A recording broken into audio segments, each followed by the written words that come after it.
Jean-Michel Blanquer, ministre de l'Éducation nationale, est notre invité ce matin. Bonjour. Bonjour. Merci d'être avec nous. Il paraît, j'ai entendu dire que la rentrée cette année, là je suis heureux de vous recevoir, vous faites votre rentrée sur RMC et BFM TV, la rentrée se fera en musique, c'est vrai ça? Oui, bien sûr, c'est une proposition que j'ai faite au mois de juin aux écoles, aux collèges et au lycée. Chacun le fait un peu comme il le souhaite, si vous voulez, mais c'est un message que nous voulons donner pour la rentrée, c'est que aller à l'école, c'est d'abord du bonheur, c'est d'abord de l'épanouissement. Puis l'autre message, c'est que la musique, c'est extrêmement important. La culture, en général, c'est très important. Donc dans chaque école, le jour de la rentrée, il y aura de la musique? Ce sera pas exactement dans chaque école, parce que c'est laissé à la liberté de chacun, donc certains y arriveront, d'autres pas, mais mon message était un message vis-à-vis de toutes les écoles, collèges et lycées, c'était un message de simplicité. C'est-à-dire que ça peut être quelques personnes qui chantent, ça peut être la chorale de l'année dernière qui vient, ça peut être une institution culturelle locale qui vient, puisque la ministre de la Culture, Françoise Nyssen, a fait cela avec moi. Donc par exemple, vous aurez tel conservatoire qui viendra devant telle école, vous aurez la garde républicaine devant quelques écoles à Paris, vous aurez le chanteur qui a gagné à The Voice, qui est un élève de lycée professionnel à Cannes, chantera devant son lycée, et puis surtout dans des milliers de cas, vous verrez tout simplement les enfants de l'école, ceux de l'année dernière qui ont grimpé d'une classe, chanter devant les nouveaux. C'est ce que j'ai vécu il y a 10 jours à l'île de la Réunion, où je suis allé faire la rentrée scolaire qui commence avant, et où ça s'est passé merveilleusement. D'ailleurs, la vidéo est sur le site du ministère pour ceux qui ont envie de voir. Ça montre un moment de joie, et ça montre que l'école, c'est le langage. La musique, c'est un des langages, et le langage, c'est la vie. Bien, Jean-Michel Blanquer, nous allons parler de cette rentrée, mais j'ai vu dans une interview, je crois que c'est à l'Obs, ou dans les Échos, que le budget de l'éducation nationale allait augmenter en 2018 ? Oui, le budget de l'éducation nationale va augmenter. D'ailleurs, c'est tout à fait cohérent, puisque l'éducation a été définie comme un des grands chantiers du président. Vous savez qu'on a beaucoup parlé de la défense, qui est effectivement aussi un budget sur lequel il y a une attention particulière, parce que c'est une priorité, et l'éducation nationale. Combien? Alors, je vais pas vous le dire aujourd'hui, puisque vous savez, c'est une prérogative du Parlement. On a tendance à l'oublier. Nous allons faire un projet de loi de finances qui ensuite passera... En pourcentage. Non, mais ce que je peux vous dire, c'est que on est en dessous de 50 milliards aujourd'hui, on va passer au-dessus. Au-dessus de 50 milliards. Voilà, c'est ça. Au-dessus de 50 milliards. Mais je peux pas vous en dire plus. Non, mais au-dessus de 50 milliards, c'est déjà une indication. C'est un budget énorme, le budget de l'éducation nationale. Le premier budget de la nation. Ça veut dire enseignants en plus? Bien sûr, surtout en réalité, il y a des priorités à l'intérieur. Personnel de l'éducation nationale. Tout à fait, mais il y a ce qui caractérise ce gouvernement, si vous voulez, c'est qu'on sait définir des priorités. Et l'éducation nationale en est une, et à l'intérieur de l'éducation nationale, l'école primaire. On a dit clairement que l'école primaire était une priorité. Il y a donc des créations de postes à cette rentrée. Il y en aura à la rentrée suivante, à l'école primaire, parce que tout simplement... Non, c'est trop tôt. Alors là, c'est encore trop tôt pour le dire, largement. Mais moi, j'aime bien. En fonction. Mais à chaque jour, nous devons dire les choses. Mais si vous voulez, ce qui est très important, c'est que il s'agit pas de mettre des moyens pour mettre des moyens. Trop souvent, les argumentaires politiques ont été dans le passé. On va mettre des moyens, donc tout ira mieux. Et ça n'est en général pas le cas. Ce qu'il faut, c'est avoir une politique qualitative, et au service de cette politique qualitative, des moyens. Intéressons-nous à l'école primaire, puisque 12 élèves par classe en primaire, parfois 13, 14 dans les REP+. Combien de classes cette année? 2500 classes sont concernées. Vous confirmez? 2500. Je confirme. Et je vous rappelle, vous vous souvenez que j'étais venu il y a 3 mois? Oui, je me souviens. C'était au tout début de l'arrivée du gouvernement. Et à cette époque, j'ai dit, nous allons accomplir la promesse du président de la République, c'est-à-dire diviser les classes de cours préparatoires par 2. Alors, il y avait du scepticisme. Des classes, ou alors on met des paravents ou des cloisons amovibles dans les classes? Là aussi, j'ai vu plusieurs fausses polémiques sur ce sujet-là. Le scepticisme se porte bien en France. Mais nous sommes à la veille de la rentrée. Je peux vous dire que 85% des classes ont pu être dédoublées. Autrement dit, les communes ont très bien joué le jeu. Je voudrais d'ailleurs remercier les maires qui ont parfaitement joué le jeu, et qui fait que, voilà, dans 85% des cas, en effet, vous avez 2 classes, et pas un rideau ou un paravent, des classes. J'en ai visité, et cela se passe bien. Et pour le 15% restant, vous avez tout simplement 2 mètres dans la classe. Donc, et donc, comme ça permet d'expérimenter des modalités différentes. On a les enseignants pour ça. Donc, on a fait le travail avec les communes. Encore une fois, je les remercie. Et on a fait le travail nous-mêmes en ressources humaines pour avoir des professeurs expérimentés en cours préparatoire. Ça faisait partie de la mesure, puisqu'il ne s'agit pas seulement de diviser par 2, mais comme c'est une politique qualitative, d'avoir des professeurs expérimentés avec une formation continue importante pour être au meilleur de ce que l'on peut faire en matière de transmission des savoirs fondamentaux. Si l'apprentissage n'est pas encore acquis, si la lecture, par exemple, n'est pas acquise à la fin du premier trimestre, je crois qu'il y a prise en main des élèves en difficulté. Hein. Oui, bien sûr. Il y aura une évaluation, en quelque sorte. C'est une logique générale que je souhaite pour l'ensemble de nos systèmes, si vous voulez. C'est évaluer régulièrement. Vers fin novembre, que ce soit dans le second degré avec les conseils de classe ou dans le premier degré, là, quand on commence à constater que des choses ne vont pas à la fin du premier trimestre, c'est le moment où il faut déclencher les choses. Dans toute l'école primaire, fin novembre? C'est quelque chose. C'est une. Alors, il y a. Ce qui est certain, c'est qu'il y a une évaluation en début d'année pour voir comment les enfants, quel est le niveau des enfants au moment où ils rentrent. Vous savez, quand on arrive au CP, il y a déjà des différences. C'est pourquoi on doit beaucoup travailler sur l'école maternelle, qui sera une autre de mes très grandes priorités en tant qu'école du langage, pour que les enfants arrivent avec plus de vocabulaire possible. C'est en ayant beaucoup de vocabulaire qu'ils peuvent entrer mieux dans la lecture et l'écriture. Et donc, il y a une évaluation de début d'année, et puis en cours d'année, comme ça se pratique déjà, bien entendu. Les professeurs peuvent très bien voir, a fortiori dans des classes à 12, où en est l'élève. On n'est pas obligé de formaliser cette évaluation à la fin du premier trimestre. Mais la consigne générale, si vous voulez, c'est cette attention particulière aux élèves pour lesquels on constate de premiers retards qui commencent. Alors, les premiers retards, l'apprentissage de la lecture, vous prônez la méthode syllabique, vous l'avez dit. Pourquoi cette méthode syllabique ? Aujourd'hui, il y a méthode mixte pour l'apprentissage de la lecture, bien souvent. Là aussi, vous me donnez l'occasion de développer, puisque il y a des choses parfois un peu manichéennes qui se disent. Ce que je dis tout simplement, c'est d'abord, il y avait la vieille querelle méthode syllabique, méthode globale. Elle a été tranchée. Donc, entre guillemets, n'en parlons plus, puisqu'elle a été tranchée. Autrement dit, elle a été tranchée en faveur de la méthode syllabique. C'est le b.a.-ba. C'est le b.a.-ba, et c'est les sciences cognitives ont montré que c'était cela qui marchait. Alors quand on a dit ça, on a dit quelque chose d'important, mais on n'a pas tout dit. Il n'y a pas que le b.a.-ba, bien entendu. Il y a la question de la compréhension. C'est d'ailleurs ce que je disais un peu précédemment, c'est-à-dire un élève doit à la fois déchiffrer, mais en même temps comprendre le mot qu'il dit. Si vous déchiffrez le mot pyjama, il faut savoir ce que c'est. Et bien donc, plus vous avez un lexique large dans la tête quand vous arrivez au CP, plus vous réussissez ça. Donc on ne doit jamais opposer le code et le sens. Ce qui est sûr, c'est qu'il ne faut pas apprendre un mot par cœur globalement. Il faut le déchiffrer et que soit associé un sens. Tous les pédagogues savent cela, donc il n'y a pas lieu de faire de polémique autour de cela. Il y a lieu tout simplement d'avoir des outils pédagogiques, une formation initiale et une formation continue, qui soient à la pointe de ce que l'on sait qu'il y a de meilleur en matière pédagogique, à l'échelle française comme à l'échelle internationale, parce que ce que je dis, ce sont des choses démontrées dans des études françaises et autres. Alors Jean-Michel Blanquer, là on parlait de la lecture, parlons du calcul, des maths. Vous dites, prenons l'exemple de Singapour. Mais que se passe-t-il à Singapour à propos des maths ? C'est un exemple, on pourrait en prendre d'autres, mais Singapour a eu la démarche que je souhaite avoir, c'est-à-dire une démarche scientifique, c'est-à-dire une démarche où on fait de la comparaison internationale, on regarde là où ça marche le mieux, on fait des tests, des expérimentations, et en fonction de ça, on voit ce qui marche mieux. Et Singapour débouche, pour dire vite, sur une pédagogie explicite, progressive, et qui se voit dans leur méthode mathématique. Et cette méthode mathématique fait qu'aujourd'hui, c'est son premier. Si vous le voyez bien quand vous regardez le manuel, ce serait très long à expliquer là, mais si vous voulez, en gros, vous devez dire au début quel est le théorème que vous appliquez, et puis ensuite vous faites progressivement des exercices qui vous font aller progressivement vers plus de complexité. Après, il faudrait rentrer dans bien des détails, mais j'ai donné l'exemple de Singapour, on pourrait en prendre d'autres. Mon idée n'est pas d'importer stricto sensu ce que font les autres. Il y a un génie français des maths, comme il y a un génie français sur d'autres sujets, c'est sur cela qu'on doit s'appuyer, mais en s'enrichissant de ce qui marche partout. C'est cette démarche ouverte, cette démarche rationnelle aussi, que je préconise, qui vaut pour l'enseignement des mathématiques comme le reste. Et bien entendu, nous avons aujourd'hui, nos professeurs savent ce que je suis en train de dire. Nos professeurs sont au fait de cela. Ils ont besoin simplement d'entendre de ma part que l'institution va les soutenir dans leur capacité à mener ces pédagogies qui sont efficaces. Bien, vous me rectifiez si je dis des bêtises. Le collège, vous allez rétablir petit à petit les classes bilingues, le latin grec aussi. C'était une bêtise ?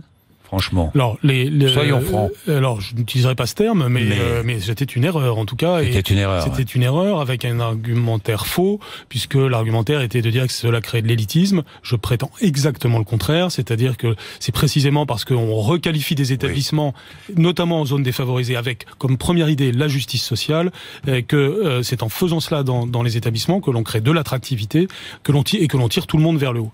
Et donc on a rétabli, non pas progressivement, mais totalement les classes bilingues en France aujourd'hui, et on est en train de rétablir progressivement un plus grand enseignement du latin et du grec. C'est pour moi un sujet important. Le rythme scolaire, les rythmes scolaires, 4 jours ou 4 jours et demi, les communes sont libres de choisir, c'est en quelque sorte l'école à la carte. Les aides de l'État seront maintenues en 2018 ? Pour ceux qui sont à 4 jours et demi, oui. Oui, c'est au même niveau. Au même niveau, c'est-à-dire que le fait d'être à... la création de ce fonds de soutien avait été élaborée il y a 4 ans pour les communes qui passaient à 4 jours et demi. Donc l'existence de ce fonds de soutien est fondée sur ce principe. Donc on continue pour tout simplement accompagner les communes. Mais la raison d'être de cette politique, c'est la même que l'ensemble des autres points que nous pouvons évoquer. C'est que ce que nous voulons, c'est donner de la liberté, de la responsabilité au système. On ne peut pas donner des règles uniformes sur un sujet comme celui-là pour une grande ville et pour un petit village isolé. Et je le sais parce que je parle avec les professeurs, parce que je parle avec les maires, et je sais d'ailleurs à quel point cette mesure a reçu un grand assentiment, même si on entend souvent sur les ondes des gens dire le contraire. Là, cette mesure reçoit un grand assentiment parce que c'est une mesure de bon sens. C'est le bon sens qui est derrière cela. Ce que nous voulons, c'est l'intérêt de l'élève. Et l'intérêt de l'élève se conjugue différemment selon les contextes. Nous sortons d'une situation où ce qu'on a pu constater, c'est parfois des activités périscolaires très réussies parce que c'était faisable, dans d'autres très ratées, si je puis dire. Et donc, il est tout à fait normal d'essayer de viser une plus grande qualité de ces activités périscolaires et donc d'avoir du bon sens dans notre manière de gérer ce sujet. Alors, pour équilibrer l'année scolaire de l'enfant, est-ce que vous allez revoir le calendrier scolaire ? Ou est-ce que vous n'y toucherez pas ? À court terme, certainement pas, mais à moyen terme, c'est un sujet qu'on doit ouvrir dans sa globalité. Vous allez ouvrir ce sujet ? Je vais ouvrir, une concertation ouvrir ce très large. dossier. Je souhaite avoir une concertation très large. Mais vous voulez ouvrir ce dossier ?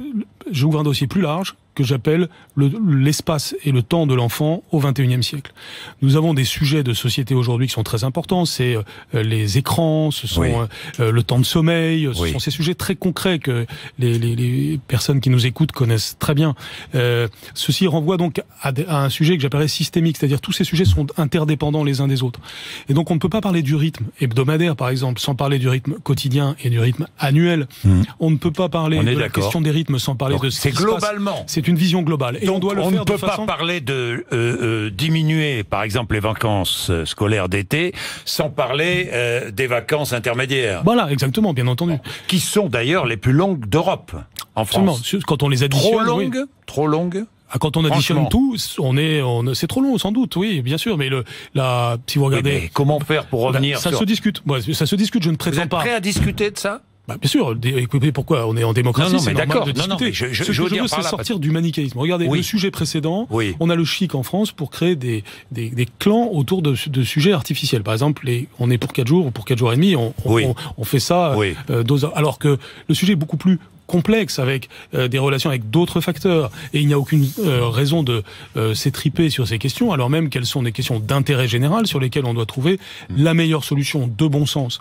Et comme c'est complexe, ça nécessite du temps, de la discussion, donc il faut discuter, mais si vous prenez par exemple le cas des vacances de la Toussaint, qui depuis quelques années durent 2 semaines, personnellement, ça m'a toujours semblé un peu long, d'autant plus que j'ai constaté que c'était un facteur de décrochage pour certains élèves au cours du premier trimestre. Et entre janvier et les vacances de février, entre la rentrée de Noël et les vacances de février, il n'y a parfois que 5 semaines de classe. Parfois, mais donc Jean-Michel Blanquer, donc c'est 5 semaines. Vous voyez que je ne vais pas arriver avec en disant du haut de mon chapeau, c'est comme ceci, c'est comme cela. Mais vous ouvrirez la concertation, vous ouvrirez le dossier. C'est un sujet, encore une fois, que j'ouvrirai de manière plus large.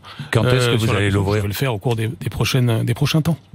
Et c'est quoi les prochains temps ? Vous avez une notion du temps quand même. Dans les 2 mois qui viennent, ce sera fait. Dans les 2 mois qui viennent, vous ouvrez ce dossier ? Oui, bien sûr. Mais l'ouvrir, c'est pas fermé. Non, mais on est bien d'accord. Après, je donnerai du temps. Vous ouvrez le débat autour plusieurs de la mois durée des vacances. Autour du temps et de l'espace de l'enfant au XXIe siècle. D'accord. Bien. Revalorisation du traitement des enseignants ? Pas. Est-ce cette revalorisation est évidemment un grand sujet, très important. Oui. La société française doit valoriser ses professeurs. Nous sommes en période de pré-rentrée.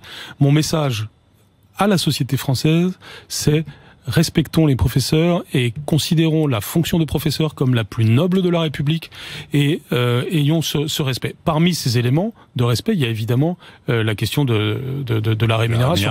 Il y a donc une revalorisation qui est d'ailleurs en cours, qui doit donc se poursuivre. C'est un sujet de long terme puisque nous avons... C'est un sujet de long terme, d'autant plus qu'avec l'augmentation de la CSG, ça ne vous a pas échappé, Jean-Michel Blanquer, les enseignants vont perdre du pouvoir d'achat.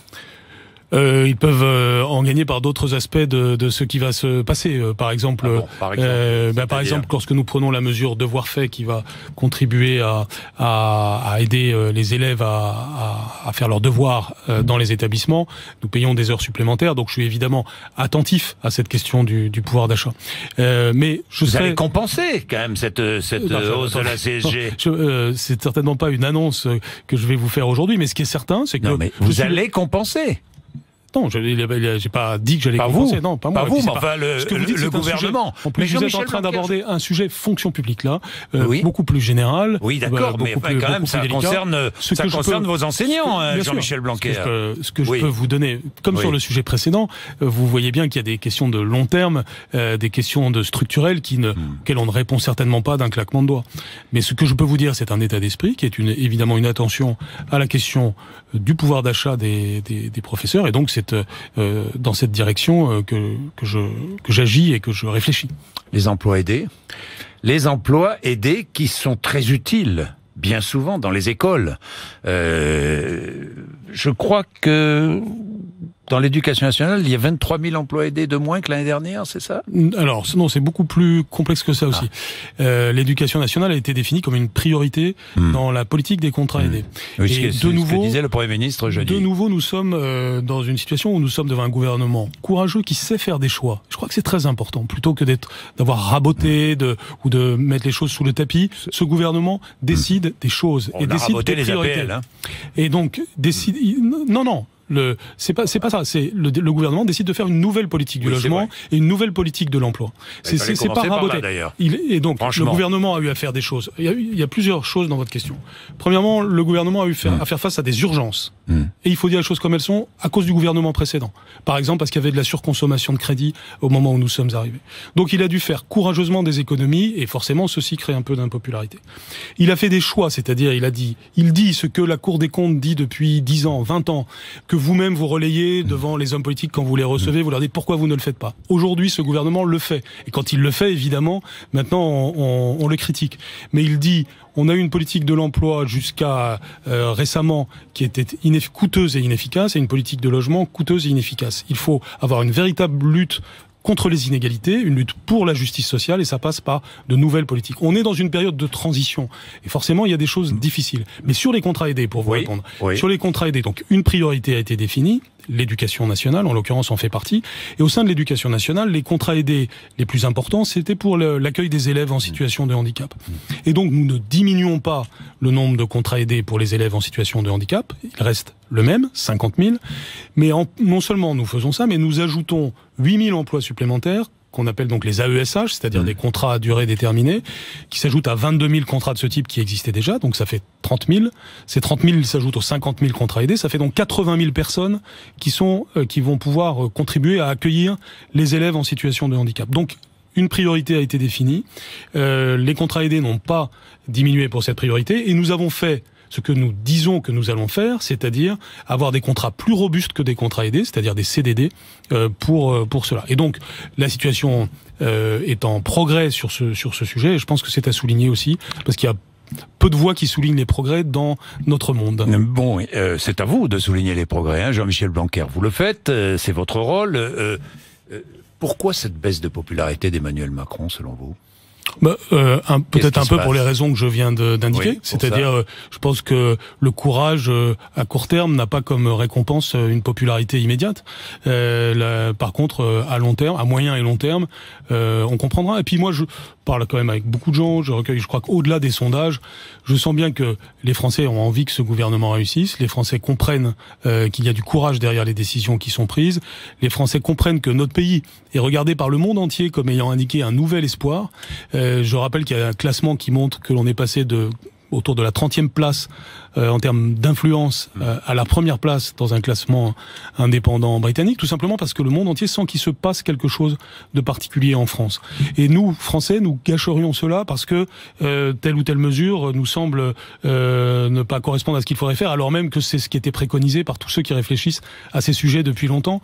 Je pense que les problèmes sont pris à bras-le-corps avec une équation politique nouvelle, avec beaucoup de bon sens, de pragmatisme et aussi vertu que je considère comme première, le courage.